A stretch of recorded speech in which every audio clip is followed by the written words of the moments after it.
first impressions video of the rules March Attack by Crusader Publishing. It's pretty good. It's a pretty good book. I got it as a PDF, so it's not too expensive. I think it's like £5 in the UK, which is about $8 something here in the US. $8, $9. Pretty good, considering you're getting maybe almost 100 pages. I don't know the page count. I don't remember. But yeah, it's pretty good. It's the type of game that allows you to represent battalions on the tabletop and regiments for cav, batteries for artillery, and still play core-sized level games, which is grand tactical. So it's pretty good. One of the things that attracted me to it is that the battalions are represented basically with 2 stands. That's it. Just 2 stands. 1, 2. And if you're using 10 mil, that's not bad. Units look pretty good. If you look down there in the tabletop, you can see all those are battalions. Look there, you can see those are little battalions moving around. Looks pretty good in 10 mil. Yeah. So I'm pretty happy with that aspect. Another thing that got me was the fact that the rules look a little bit more detailed than, say, you would get with a game like Blucher, where all the battalion level tactics and stuff are abstracted into the game. Basic units in Blucher, of course, are brigades. So, yeah, this kind of gets a little more nitty-gritty for a grand tactical game. Compared to Black Powder and General de Brigade, however, it's not as detailed in terms of tactics, obviously, because it's trying to allow you to play core-level games. And General de Brigade and Black Powder aren't really focused on that level of command. But you can run games that size, but it takes more time to do so. In this game, not so. You can play core level, and it goes pretty quickly. Not bad. So I like that. So if you're interested in representing battalions and cavalry regiments in your games, and still have a fast-moving game and play core level games, this is a set of rules worth looking into. When you first get it, it looks a little bit daunting. It looks a little bit confusing. Like there's a lot of rules. But actually, it's not. It's surprisingly simple to play out these battles. Now, my test game basically featured 2 divisions of Russians going against French of all infantry. I didn't use cavalry. I didn't use no artillery. And that's probably the best way to start learning any game, is just start off with something like, infantry, like I did. I had 9 battalions of Russians going against 7 battalions. I believe it's 7. Yeah, 7 battalions of French.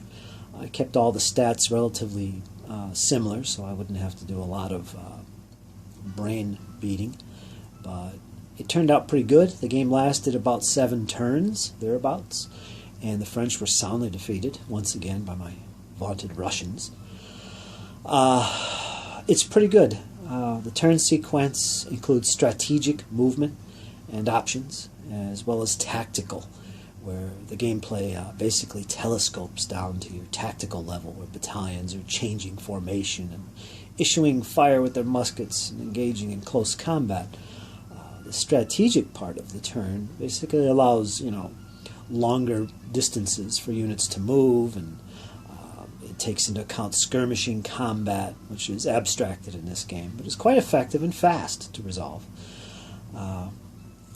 Yeah, so it's got all those elements in the game. Just looking at this tabletop here, what happened was I have this impassable terrain, which is woods. I kept it simple. Can't move in it. I had the Russians maneuvering up through this gap, and their objective in the game, their orders basically, were to occupy this position here, the battlefield. Now, the French, on the other hand, started way over here. Their division advanced, and their orders were to maneuver, followed by defend this area from the enemy. Battle was quite intense here. There were several charges and melee combats, which are pretty exciting. Lots of musketry. The French were basically worn down. The Russians just pushed their way through. At the same time, the Russians made a move over here around this wood, and you can see some of the advancing battalions of Russians. The reserve battalions of the French did move up to try and slow that advance, quite effectively actually, but unfortunately, as you can see, the French failed a morale test for their division, which caused them to be shaken Actually, they're spent at this point. These units here would be removed as a result of that test. I didn't do that, which would leave the French basically with 1 battalion on the table, so their division was pretty much wiped. This battalion was up here but retired to this position and did take some CV loss because of the failed morale. For all intents and purposes, this battle is over. Pretty good. I enjoyed it. So yeah, again, if you're interested in March Attack, give it a look. It's one of those rules that so far I am liking a lot, and I think it would get more exciting once I add artillery and cavalry to the game. There's going to be a lot more options, but just with basic infantry, the game moved very fast, and it was exciting at points. And the other comments I would have is that, well, musketry fire is kind of predictable. Not the most exciting thing. It's more predictable than I'm used to, based on the combat values of the various units. That determines how many hits you get. Every 6 is a hit. Any odd number less than 6 is a die roll. So you're basically rolling a single d6 to see if you get an extra hit on the enemy unit. So in that sense, it's kind of predictable. Melees are a little bit more variable and up in the air. Quite exciting, actually. Yeah, it's pretty good. I won't go into more details than that. I say give it a look, give it a try. It's pretty interesting. It's got some very realistic elements in it, particularly in terms of maneuver. Pretty good game so far. And what I will do is I'm going to be putting on a battle report for March Attack probably next week. And you'll be able to watch an actual game as it progresses from beginning to end. Probably a full corps-sized battle. I'll have a corps of Russians going against a corps of French, and I'll include all the artillery and cavalry and infantry that I can muster. So we'll see what happens with that. Stay tuned, folks. I'll have more on these set of rules, March Attack. So the quest for the ideal set of rules continues, my friends. I'll see you soon. Take care.